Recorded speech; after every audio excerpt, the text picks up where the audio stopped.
একটা প্যারালাইজড প্রজন্ম হিসেবে গড়ে তোলা এবং তাদেরকে জবাব করা। এবং তারা সর্বপ্রথম প্রথম বিশ্বযুদ্ধের মধ্য দিয়ে অটোম্যানদেরকে পরাজিত করে এবং এই পরাজয়ের পর বাইতুল মুকাদ্দাস তারা উন্মুক্ত করে এবং সেখানে অবৈধ ইহুদি রাষ্ট্র স্থাপনের পায়তারা শুরু করে। এই সংগ্রামটা একদিনের নয়, 100 বছর হয়ে গেছে। 1914 থেকে আজকে 2025 সালে কথা বলছি আমরা। এই সময়টুকুর মধ্যে আরো যে কত কি হয়েছে এটা আপনি ইতিহাস পড়লেই জানতে পারবেন। প্রথম থেকে তাকে সহযোগিতা করতো ব্রিটেন অর্থাৎ পশ্চিমা বিশ্ব, তাদের প্রত্যক্ষ মদদে ইসরায়েলের এই জারজ রাষ্ট্র এখানে প্রতিষ্ঠিত হয়েছে।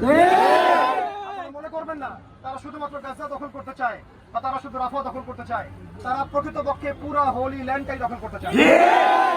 আমরা আসলে জানি না যে হোলি ল্যান্ড কাকে বলে। তারা চায় ইরাকের ইউফ্রেটিস বা ফোরাত নদী থেকে শুরু করে মিশরের নীলনদ পর্যন্ত দখল করতে। এই মিশরে তারা এই বিশ্বে হেঁটেছে প্রায় 100 বছর ধরে। তার মানে তারা প্রথম যে কাজটা করেছে সেটা হলো ইউনাইটেড একটা সংগঠন তারা তৈরি করেছে। আফসোসের বিষয় হচ্ছে আমরা এখন পর্যন্ত বিশ্বে ইউনাইটেড মুসলিম প্ল্যাটফর্ম করতে পারি। ঐক্যবদ্ধভাবে আমাদেরকে জবাই করেছে, কিন্তু আমাদের মধ্যে 100টা মাসালার মধ্যে 99টা